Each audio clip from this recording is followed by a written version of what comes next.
Two people started their careers at the same company on the same day. Same salary. Same benefits. Same opportunity. 10 years later, one of them is stressed about money every single month. Living for the weekend. Dreading the bills. One unexpected expense away from financial collapse. The other one quietly built enough wealth to have real options. Not rich on paper. Not flashy on social media.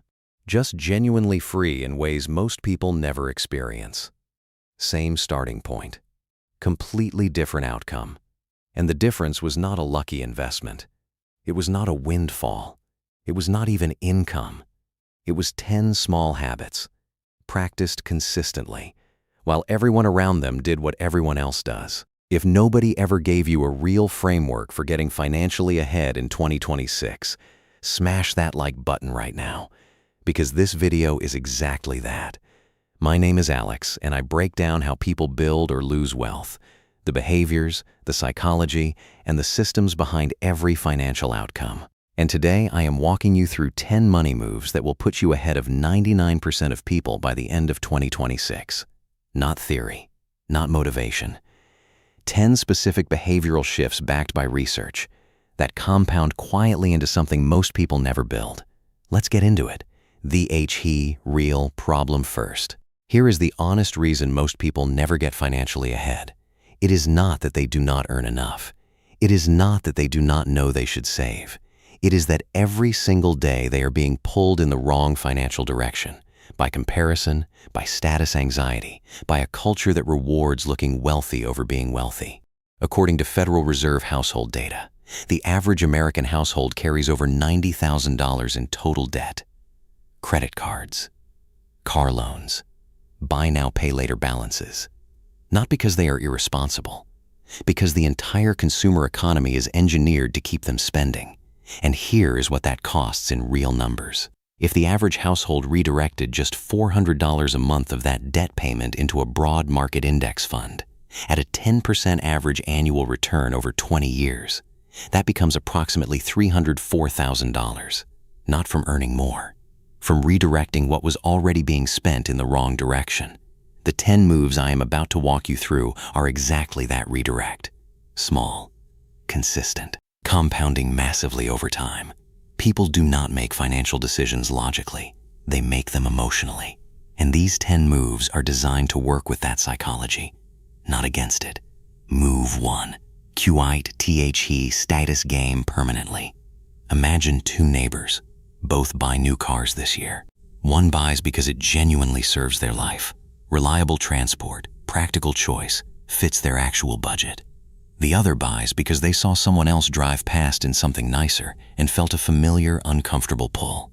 That pull has a name, and it is costing the second neighbor tens of thousands of dollars over the course of their lifetime. Philosopher and investor Naval Ravikant described it simply. Status games require someone else to lose for you to win. If everyone has the thing you bought for status, the status disappears. So you have to keep buying, keep upgrading, keep signaling. It is a game with no finish line and no winners. The wealth game looks completely different. It is the investment account nobody can photograph, the emergency fund that does not make for a good Instagram story, the pension contribution that nobody at the dinner party knows about, invisible, unglamorous, and compounding every single month into genuine freedom. Here is the practical shift. Before every significant purchase, ask one question. Am I buying this because it genuinely adds value to my life or because of how it will appear to others? That single question, asked consistently, saves most people thousands of dollars a year without any sacrifice in actual quality of life. Move 2. Track and celebrate every financial win. Here is something counterintuitive that Harvard Business School research confirmed. The biggest motivator for sustained financial progress is not hitting massive goals. It is making consistent small progress and actually acknowledging it. Most people hit a financial milestone, paid off a credit card, built 1 month of emergency savings, went a full month without an impulse purchase, and immediately move the goalposts. Not big enough. Others are further ahead, should have done it sooner, and by never letting themselves feel the win, they drain the very motivation that would keep them going. Think of it like building a campfire. You do not start with the biggest log. You start with kindling. Small pieces that catch easily. Then you add bigger pieces as the fire grows. Dismissing your small financial wins is like throwing water on the kindling before the fire starts. Research from Teresa Amabile at Harvard Business School, called the progress principle, found that acknowledging consistent progress is one of the most powerful drivers of long-term behavior change. The practical move is simple. Start a monthly wins tracker. Write down 3 wins every month. At least one must be financial, no matter how small. Chose not to make an impulse buy. Automated an investment. Paid more than the minimum on a debt. Wrote it down. Acknowledged it. Moved forward with momentum instead of guilt. Progress, not perfection. That mindset alone puts you ahead of most people who are constantly measuring themselves against some impossible standard. Move 3. Tink in, decades, not dies. Here is the single mindset shift that separates people who actually build wealth from people who try and give up. Stop measuring financial progress in weeks. Start measuring it in decades. Most people abandon their financial goals within 12 to 18 months. Not because the strategy was wrong, because they expected results faster than compound growth actually works. And here is what that impatience costs in real terms. Someone who invests $300 a month starting at 25 at a 10% average annual return ends up with approximately $1.9 million by 65. Someone who starts the same investment at 35 ends up with approximately $678,000. Same monthly amount, 10-year difference in start date. A $1.2 million gap from impatience. There is a principle in long-term strategy. If you operate on a 3-year time horizon, you are competing with almost everyone. If you operate on a 10-year time horizon, you are competing with almost nobody. Because most people quit before the compounding gets interesting. The practical shift is this. Stop asking, what can I achieve financially this year? Start asking, where do I want to be in 10 years? And what is the smallest consistent action I can take today to get there? Suddenly you are not racing anyone. You are playing a long game most people do not even know exists. QAC recap. Let's slow down for a second. Move 1. Quit the status game. Buy for value, not appearance. One question before every significant purchase saves thousands per year. Move 2. Track and celebrate small wins. Progress principle. Monthly wins tracker. Momentum over perfection. Move 3. Think in decades. 10-year horizon eliminates most of your competition. Compound growth rewards patience above everything else. 7 more moves. And this is where the practical systems start building on each other. Move 4. Know your exact financial picture. Here's a question most people cannot answer accurately. How much money did you spend last month? And on what? Not roughly. Exactly. Most people have a vague sense. Rent, food, some subscriptions. But the actual number, broken down by category, they genuinely do not know. And here is why that matters so much. You cannot improve a system you cannot see. Think about a pilot flying blind. No instruments, no altitude reading, no fuel gauge, just hoping they are on course. That is what managing money without a clear financial picture looks like. The practical move is building a simple spending tracker,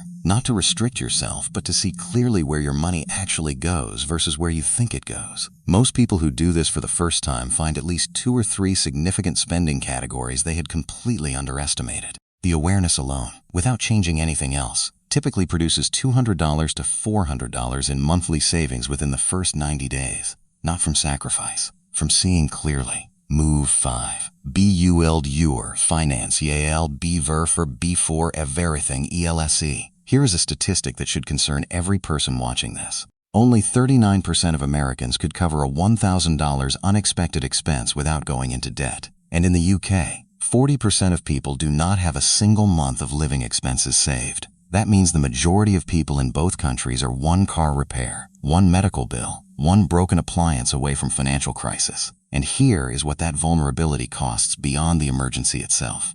When you have no buffer and something breaks, you put it on a credit card. The average credit card charges between 20% and 27% annually. On a $1,500 emergency that you cannot pay off immediately, you are paying $300 to $400 in interest over the following year. You did not just have an emergency. You had an emergency plus a penalty for not being prepared. The buffer eliminates both. Start with 1 month of living expenses in a completely separate savings account. Then build to 3 months, then 6. On $3,000 monthly expenses, that is a $9,000 to $18,000 target. Not all at once, 1 month at a time. Each milestone puts you further ahead of the majority who are 1 surprise away from financial setback. I know what you are thinking.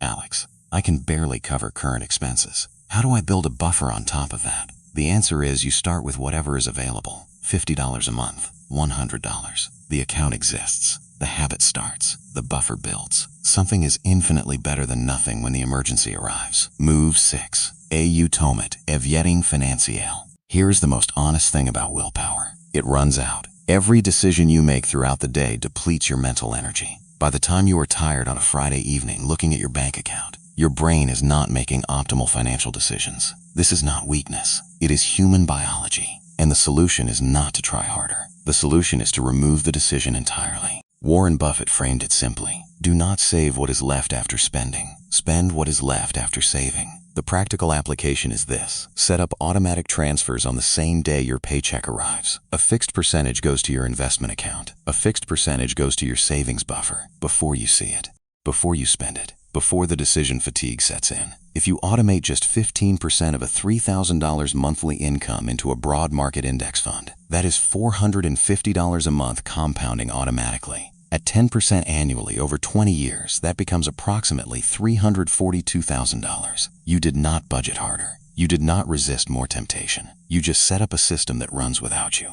Systems beat motivation every single time.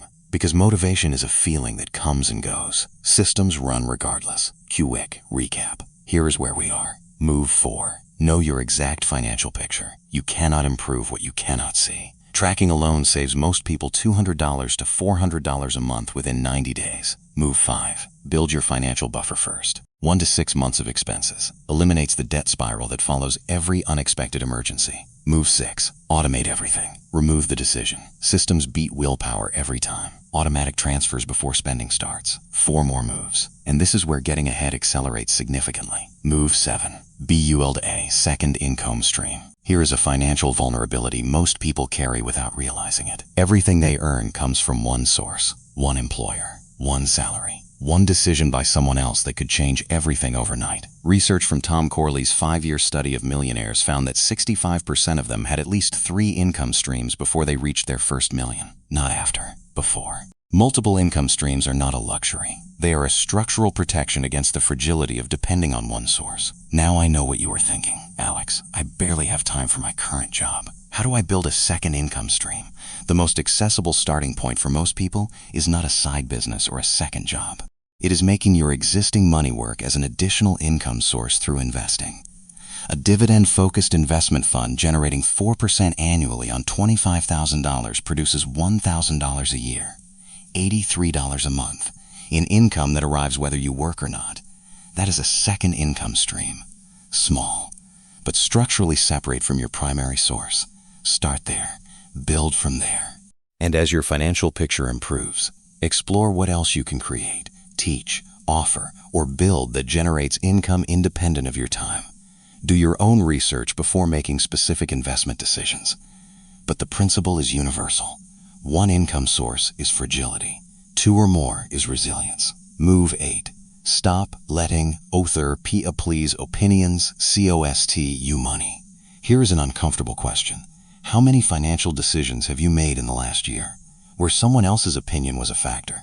The car you drive, the neighborhood you live in, the restaurants you choose, the clothes you buy.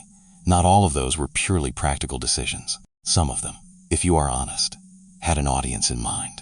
And that audience is expensive. Behavioral economics research consistently shows that social comparison is one of the most powerful drivers of financial decisions, and almost always in the wrong direction. We upgrade when we see others upgrade.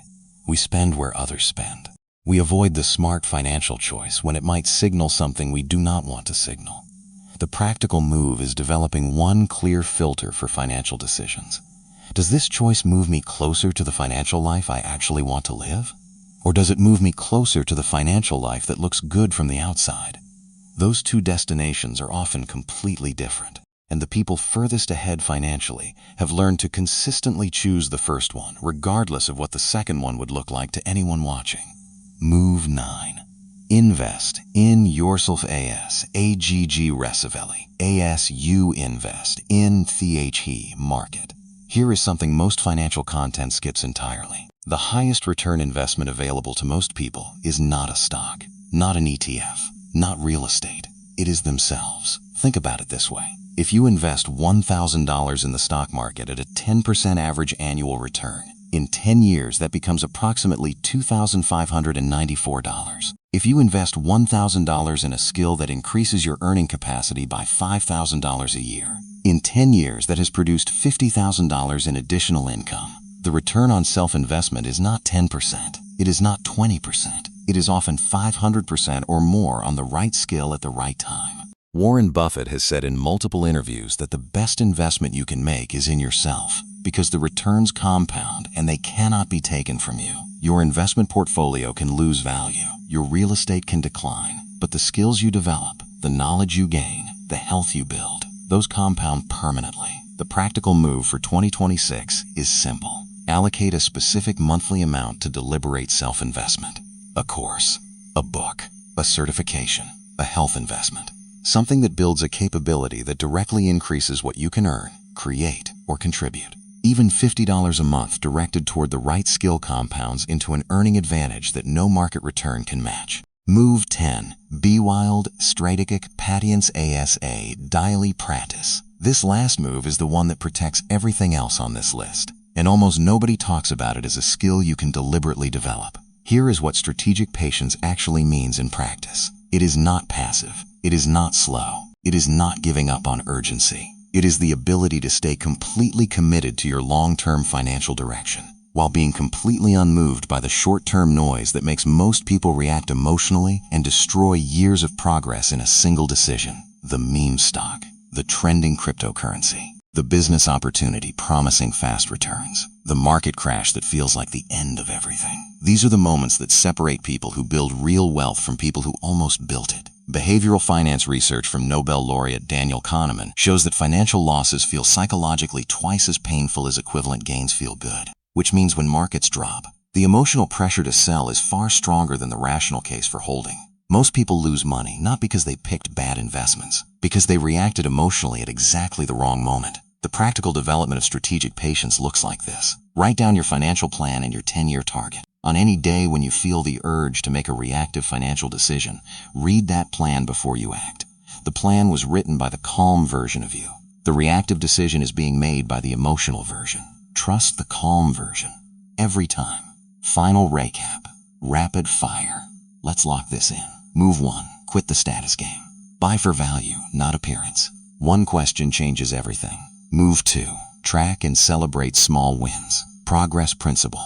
Monthly wins tracker. Momentum compounds. Move 3. Think in decades. 10-year horizon eliminates most competition. Patience is the strategy. Move 4. Know your exact financial picture. Visibility produces savings without sacrifice. Move 5. Build your financial buffer. 1 to 6 months. Eliminates the emergency debt spiral. Move 6. Automate everything. Systems beat willpower. Pay yourself before you spend. Move 7. Build a second income stream. Structural resilience. One source is fragility. Move 8. Stop letting opinions cost you money. Other people's expectations are expensive. Filter every decision against your actual goals. Move 9. Invest in yourself aggressively. Highest return available. Skills compound permanently. Move 10.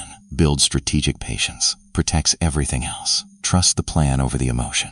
2 people. Same starting point. 10 years later. Completely different financial realities. The difference was not talent. It was not luck.